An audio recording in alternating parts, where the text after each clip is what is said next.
موږ او تاسو وګورو د انسان جسم دا ډیر زیات قیمتي دی. هیډ ټو فوټ آل اوور چې کوم دی دا قیمتي دی. د دې قیمت چې کوم دی دا نشته، خو لهذا بعضې پارټس په دې کې داسې دي چې هغه فرست نمبر دي او هغه اوچته درجه لري.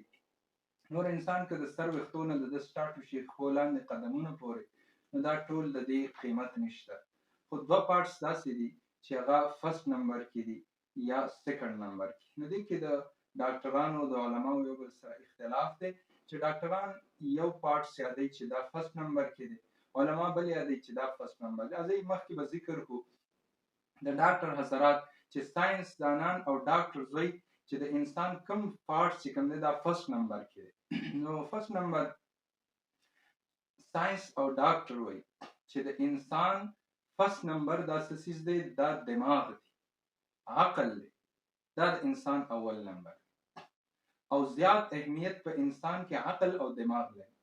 پهلا موږ دا وپېژنو چې عقل او دماغ یو څیز دی او کنه الګ څیز دی. نو عقل څه ته ویلی شي او دماغ څه ته ویلی شي؟ دماغ هغه څیز ته ویلی شي چې دا یو شکل او صورت لري، یو مکان لري، څنګه چې د انسان په جسم کې دا زړه او نور اعضا چې کوم دي دا یو حیثیت لري او موجود دي د انسان په جسم کې. څه په نظر ښکاري لکه لاس پې دا ښکاري، څه د انسان جسم کې دننه دي. نو دغه شان دا دماغ د انسان په کوپړای کې یو لوښی دی، یو برتن دی، هغې کې دا موجود دی. نو دغې ته وایي دماغ. دویم عقل دی. عقل څه ته وایي؟ عقل ویلی شي هغه محسوساتو ته. اوس عقل په نظر نه راځي، دماغ په نظر راځي. که چېرې ډاکټر سرجري وکړي د انسان، نو د ده دماغ دا به ومومي، خو دې کې عقل دته نه ښکاري.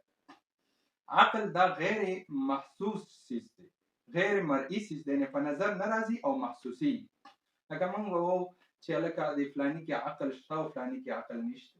نو دا نه د انسان دماغو کې دننه په نظر راځي او نه بهر، بلکې دا حسیاتو سره تعلق ساتي چې د هغې اثرات مرتب شي چې ښه کارونه یو انسان کوي نو معلومیږي د کې عقل شته، او که بد کارونه کوي نو یاره د کې عقل نشته. نو دا د عقل او د دماغو فرق شه. نو ډاکټرز وایي چې د انسان په باډي کې فرست نمبر چې کوم دی دا عقل دی او دې ته اوله درجه حاصله ده. وایي ځکه چې انسان کوم حرکات کوي، کوم سکنات کوي، نو دا ټول د عقل په وجه سره کوي. دی ښه او بد پیژني، دا د عقل په وجه سره پیژني.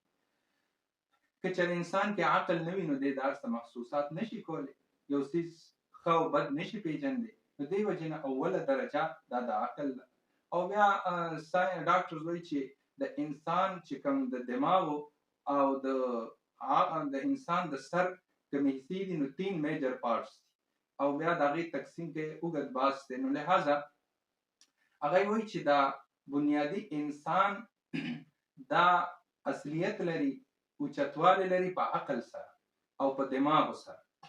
موږ ول هم دلیل وو چې او بالکل موږ تاسو سره منو او چې دا عقل د انسان دا ډېر اوچت څیز دی، دې ته یو څیز نه رسي.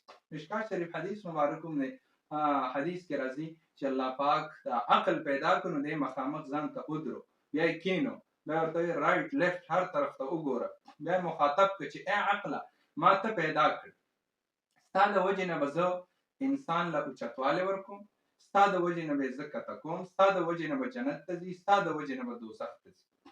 عقل یې مخاطب کړ. نو دې وجې نه موږ هم دا وایو چې عقل دا د انسان یو ډېر اوچت څیز دی او لوی حیثیت لري. او د عقل انسان چې کوم دی که څه دی نو دا د عقل په بنیاد سره دی. دې وجې نه که انسان کوم فکر سوچ وکړي او دکې کوم احساسات را پیدا کېږي نو د دې اصل وضع او طریقې کار چې کوم دی دا عقل وضع کوي چې عقل وایي دا ښه دي او دا بد دي. یعنی انسان چې کوم ژوند تیری نو دې کې ښه او بد دی پیژني په عقل سره. که یو انسان کې عقل نه نو دی دا څه نه پیژني. او ټول کنټرول سیستم د انسان د باډي د اعضاو دا د عقل په بنیاد، یعنی د ده ناسته پاسته ولاړه، د ده ښه او بد اخلاقیات د کوم تمیز کوي نو دا ټول په عقل سره کوي، دماغو سره کوي. که عقل او دماغ نه نو بیا انسان د دې ټولو ادراکات او د دې چې کوم د فائدہ نشي حاصلول. نو دې وجنه دوی وایي چې عقل دا اول نمبر دی په انسان کې. دویم نمبر دا چې الله پاک کوم مخاطب کوي کافران چې افلا تعقلون، تاسو عقل نه لرئ چې ایمان راوړئ. نو مخاطبه په قرآن مجید کې دا انسان ته په عقل سره چې ولې تا کې عقل نشته چې ته ایمان راوړې، لکه څنګه چې موږ وایو چې لکه تا کې عقل نشته چې ته په دې خبره نه پوهېږې. نو داسې الله مخاطب کوي انسان کافر چې افلا تعقلون، تاسو عقل نه لرئ چې ایمان راوړئ. نو دې وجې نه عقل یو بیسیکلی او بنیادی چیز دی د انسان لپاره. او دغه شان د فقه کتابونه لیکي که یو انسان دی او د کې عقل نه، نو لهذا د مؤاخذه نشته، یعنی د سوال نشته، تپوس نشته چې یو انسان دی او د لیونی دی، عقل نشته او د لیونی دی، نو لهذا د دې انسان مؤاخذه یعنی د سوال جواب هم نشته او اخرت کې الله دې نه نیسي، ځکه د عقل نشته، دی په ښه او بد باندې نه پوهېږي او د مسائل یا پوره تمیز د یو څیز باره کې نشي کولی. نو دې وجې نه د مؤاخذه نه کېږي. نو دې وجې نه دلته نو معلومه شو چې عقل خو په انسان کې یو ډېر بنیادي څیز دی چې الله پاک دله عقل ورکړی دی، دی د ښه او بد تمیز کوي او د دې د وجې نه دنه تپوس هم کېږي او که دا پکې نه نو بیا ته الله هم تپوس نه کوي. نو معلومه دا شو چې عقل خو ډېر اوچت څیز دی او لوی څیز دی. نو دا د ډاکټرانو رایې ده، هغه یې وایي چې فرست نمبر کې د انسان او ساینس هم وایي چې دا د انسان عقل دی.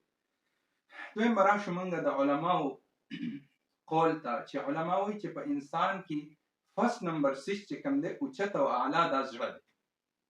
دا زړه وایي د انسان اوچت دی اول نمبر کې. ولې؟ ځکه وایي دا زړه د انسان د جسم بادشاه دی. موږ عام روټین کې وایو چې دا زړه بادشاه دی، بس چې دی څه وایي نو موږ په هغه طریقه باندې چلیږو. بل د انسان چې کوم خوشحالي او غم راځي نو دا هم د انسان په زړه سره تعلق ساتي، د خوشحالي غم دا ټول د انسان زړه سره تعلق ساتي. نو دې وجې نه علما فرمایي چې د انسان دا زړه دا بنیادي څیز دی په انسان. بله ده چې میډیکل لحاظ سره هم که موږ او تاسو وګورو نو د زړه اهمیت دا ډېر زیات ځکه ډاکټرانو موږ وایو چې هلکه د فلاني یا ډاکټرانو وایي چې د زړه مسله ده، دا زړه په انسان کې یو بنیادي څیز دی که چېرې دې کار پرېږدي نو د انسان جسم متاثره شي. موږ وایو د دې فلاني د زړه مسله ده، د ده بلډ های کېږي، د ده بلډ لو کېږي یا داسې قسمه مسلې راشي یا په ده هډ اټیک راشي، نو لهذا انسان جسم دا متاثره شي او د دې اهمیت په میډیکل کې هم ډېر زیات دی د زړه.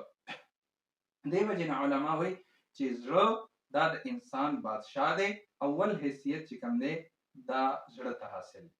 بل حدیث مبارک کې هم راځي، د مشکات شریف حدیث د نبی علیه السلام فرمایي الا ان فی الجسد مضغه اذا صلحت صلح الجسد كله واذا فسدت فسد الجسد كله. نبی علیه السلام فرمایي خبردار د انسان په جسم کې یو ټوکړه ده، کله چې دا صحیح او سالمه وي ټول جسم صحیح او سالم وي، او کله چې دا خراب شي نو ټول جسم خراب شي، ټول جسم متاثر شي. یعنی مطلب دا شو که د انسان زړه برابر وي او که د انسان زړه خراب شي نو د دې اثر د انسان په جسم باندې. نو دلته دوه طریقو سره به موږ د دې تقسیم وکړو، یو د انسان جسمانی د زړه خرابېدل او ښه کېدل دي، یو روحاني دي.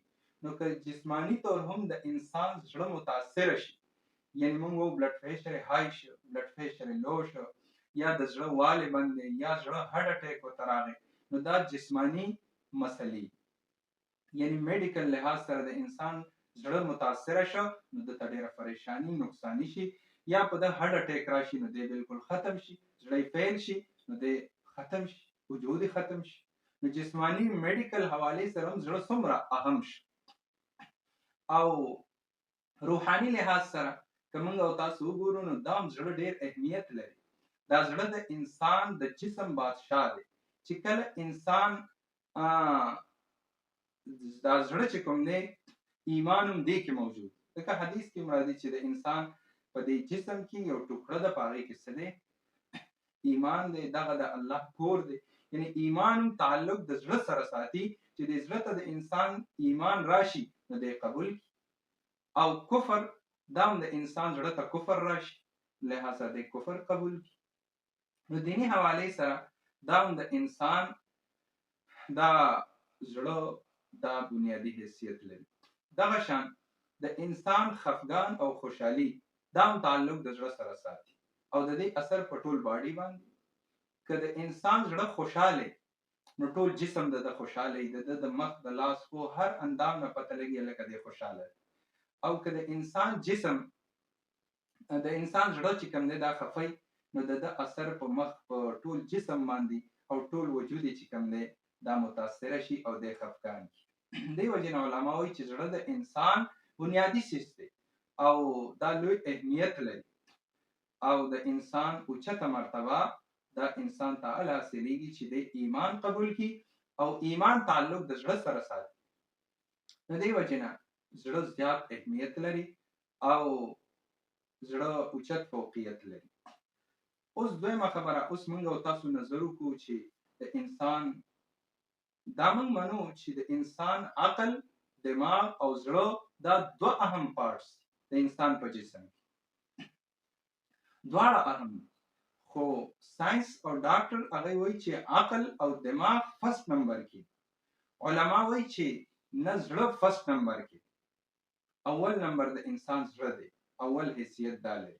نو دا موازنه موږ او تاسو وکړو چې کم یو زیات اهم دی او کم زیات اوچت حیثیت لري. که موږ او تاسو وګورو که انسان دماغ کار نه کوي، عقل کار نه کوي، لیونی شي نو لہذا بیا هم دی ژوندی پاتې کېدی شي. خو د انسان که زړه فیل شي، هټ فیل شي نو دی بیا د سره ژوندی پاتې کېږي. نو دغه میډیکل حوالې سره هم زړه زیات اهمیت لري او اوچت مقام لري. لہذا موږ او تاسو خپله فکر او سوچ هم دا کمنټس کو چې یاره کم زیات اهم دی اوچتوالی لري. وما علینا الا البلاغ.